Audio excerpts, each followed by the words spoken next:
is our custom on class day to hear from the salutatorian of the class. And as Alex makes her way to the front, I want to tell you about Alex. For the last 7 years, Alex has been a member of our community who is deeply involved with so many of its parts. As a result, when she stands before us, most of us recognize the close connection we've had with her.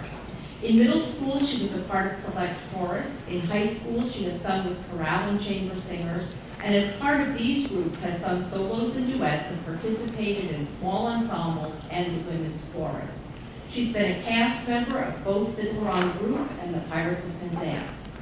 She has also been an important part of our instrumental program, playing flute in the wind ensemble. With her extensive participation in our music program, it is not surprising that she is graduating with a concentration in music. As a student leader, Alex has filled many leadership roles. Most recently, she has been our chorale prefect. As an athlete, Alex was part of girls soccer for 3 years and this year joined the field hockey team. As a scholar, Alex has earned the Presidential Academic Excellence Award and is a member of the National Honor Society. Alex's joyful attitude and kind-heartedness have modeled Christ-centered and faithful scholarship. I know we all look forward to hearing what you have to say to us today, Alex. Please welcome.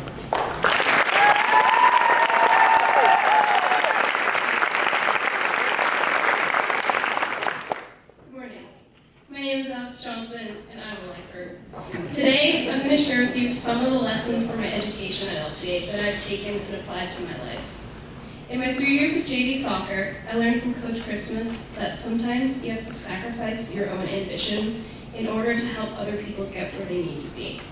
In my junior year, I desperately wanted to make the varsity team, but instead was placed on JV again. I was heartbroken, but since I was the most experienced player on the team, I was able to help the newbies learn the game and improve. It may not have been a productive season for my athletic abilities, but instead I learned an important lesson about teamwork and sacrifice. This ties into what I learned for years of tutoring people in Mr. Watson's class. Doing things for the benefit of others can actually help you too. I've spent many afternoons and mornings helping my classmates understand derivatives, quadratic formulas, basically everything ranging from pre-algebra to AP Calc. I even tutored Mr. Watson some, but in technology, not math. I'm not Harris DeRosier. But through tutoring, I learned the material more thoroughly and was able to perform better on homework and tests. Tutoring taught me that sometimes sacrifice benefits you in ways you don't always see at first.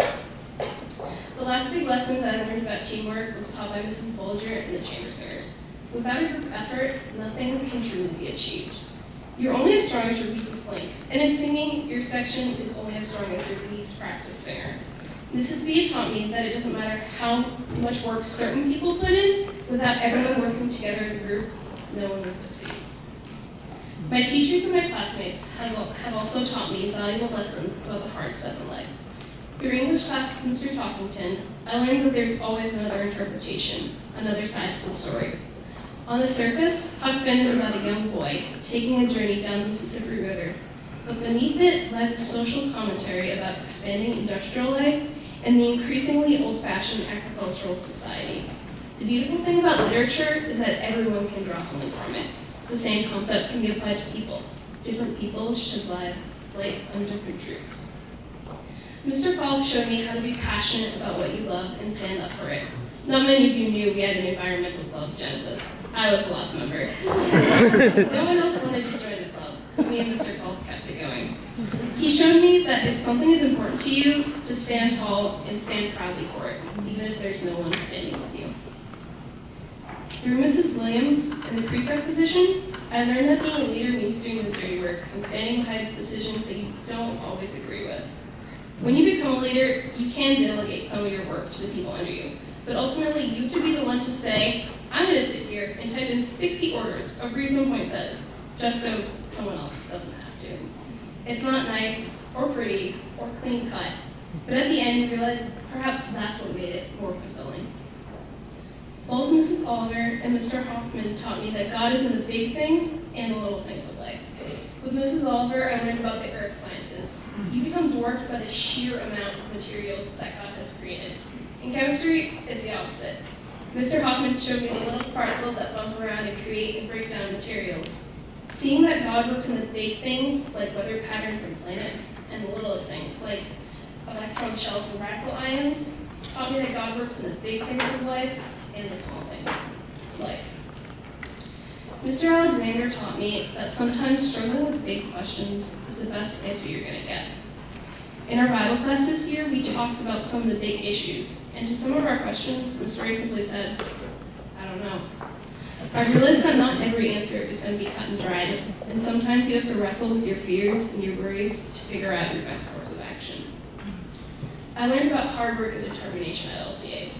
One of the few things I vividly remember is one day sitting in class and hearing Mr. Papier say, you guys think that being a student is just an add-on to your lives. It's not. Right now, being a student is your job. This little saying changed my perspective on all my schoolwork. I wasn't just doing it to get it out of the way. I was doing it because it was my duty and my job to learn. For the first time, this made education a priority for my life, for a solid reason other than I like getting A's. My mom, Mrs. Johnson, taught me the family motto, work now, play later. Every Saturday when I sat on the couch with my parents and bragged about the amount of work I had to do, my parents would say to me, Alex, just get it done. It took discipline, and it took a lot of effort to not take the easy way out and avoid my work, but ultimately it made my life a lot more stress-free. It's easier not to procrastinate when you have accountable people making sure you are doing your work and not just hiding it around the house. This year, I joined a field hockey team as a newbie senior, as Dr. Windsor said, and I learned more than just the boatload of rules that go with the sport. I learned from Ms. Campbell that sometimes stepping out of your comfort zone is worth the risk. Looking back on it, I wish I had taken that risk and tried field hockey, perhaps even in middle school or earlier in high school. Through it, I met new people, grew closer to others, and discovered new parts of myself. But really, what makes LCA special is that I didn't just learn about helping others, hard lessons about life, or working hard.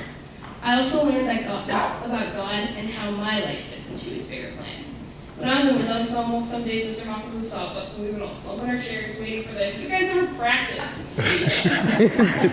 Instead, he would start to talk about why he plays the French horn and why music is important to him. In that speech, Mr. Hawkins taught me that everything we do is for the glory of God. It's easy to hear in Bible class that God is in everything, but in life we compartmentalize God.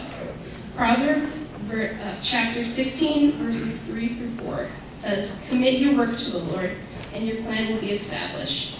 The Lord has made everything for its purpose." Sitting in your room practicing and getting up on stage isn't just for you and your parents. It's for God. All those long nights of tears and the amount of work you put into a sports game or into a school project isn't for you. It's for God. And for me, that makes everything worth doing. So when you are about to throw in the towel at midnight the day before your huge test, remember that really, it's not about the grade. It's about becoming who you are and who God wants you to be. And as Mr. Hawkins exemplified, some days you gotta dance. Thank you.